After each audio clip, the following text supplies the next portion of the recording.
Un soir que Jolly Joe a trouvé ça trop tranquille à son goût, elle a accroché un des employés de la Union Pacific pour lui demander où étaient passés les autres. Depuis une couple de semaines, on en voyait de moins en moins. Le gars a répondu que les autres avaient plus d'argent. Les payes étaient en retard. Lui, il restait de l'argent parce que il était chanceux aux cartes, puis il était pas mal stratège. Il jouait jamais contre Jackpot JP.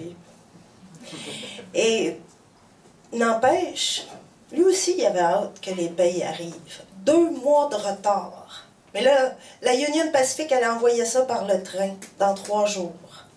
Un train gardé par l'agence Pinkerton. Ça, l'agence Pinkerton est spécialisée dans la protection.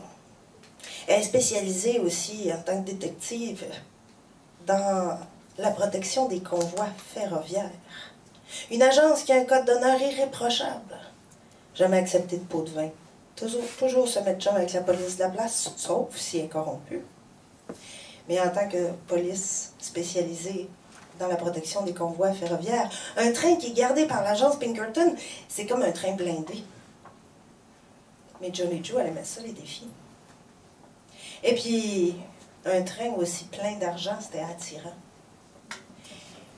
Elle pourrait changer de vie. Et là, elle a pensé à son beau Bomber Ben qui pourrait faire exploser les rails pour faire dérailler le train. Elle a pensé à Miness Millie qui pourrait tirer de loin tous les agents de la Pinkerton comme des lapins. Mais là, qui c'est qui serait assez fou pour rentrer dans le wagon de la poste chercher la poche de cash? C'est là que Pat Panic est rentré dans le salon. Mais ça prenait une stratégie infaillible. Un plan infaillible. Alors, elle s'est tournée vers Jackpot JP, puis elle y en a parlé. Jackpot JP a fini sa partie. Puis pas longtemps après, il est retourné voir Jolly Joe. Il avait bien réfléchi à tout ça. À eux 5, ils pouvaient attaquer le train.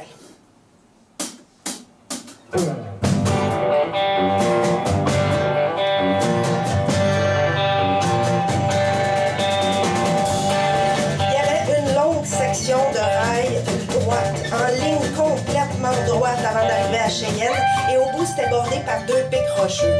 Bomber Ben a placé de la dynamite. Quand il l'a fait sauter, ça a créé un éboulis qui a bloqué la voie.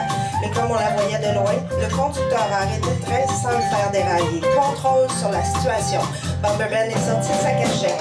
Aussitôt, il a tenu en joue les 2 conducteurs de train et l'agent de la Pinkerton qui est avec eux dans le camion.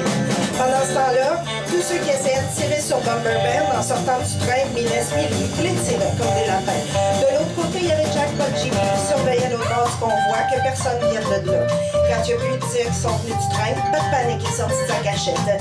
Il s'est garoché vers le wagon de la poste, il a enfoncé la porte, le couteau entre les dents, il avait le goût du sang. S'il était chanceux, Miness Millie, il en avait laissé 1 ou 2, mais non, tout le monde était mort dans le wagon. Fait qu'il a défoncé la porte de l'armoire, il a ramassé la poche de cash. Quand il est ressorti du train, il l'a tiré en direction de Bomber Ben. Après ça, il a viré de bord. Il a décidé d'aller vers les wagons de passagers. Il a défoncé la porte du premier pendant que Bomber Ben criait non. Mais il est rentré pareil. Il a accroché la première proie. Il a trouvé. Quand il est ressorti, il tirait la petite fille derrière lui. Miness Millie, bien embusquée, elle a regardé la scène, a eu l'impression de voir sa sœur le jour du massacre de l'amour quand elle avait été tuée. Elle a épaulé. Et aussitôt que Pat Panic a levé le couteau, elle a tiré un coup à la tête droite dans la main. Il a échappé son couteau, il a voulu changer de main, tenir la petite fille, puis pouvoir l'éviscérer avec l'autre main. Sauf qu'il avait mal, et la petite fille s'est débattue, elle s'est sauvée. Il a voulu partir après, il a entendu Miness Millie lâcher un cri. Il savait, si elle avait atteint dans la main, c'est ça qu'elle visait. S'il courait derrière la petite fille, il n'était pas mieux qu'un homme mort. Il a viré de bord, il est retourné vers Bomber Ben, il a ramassé la poche de cash, il a sauté en arrière du pic rocheux. Bomber Ben a reculé en tirant l'agent de la Pinkerton dans la locomotive. Il est retourné derrière le pic rocheux aussi. Jackpot JP et Miness Millie ont fait le tour. Ils ont joint Jolly Joe derrière le plus gros pic rocheux. Elle les attendait avec des chevaux. Chacun en a enfourché un, ils ont éperonné puis ils se sont mis à galoper. Direction sud-est. Ça n'aurait rien donné. Ça aurait été insensé de retourner à Cheyenne.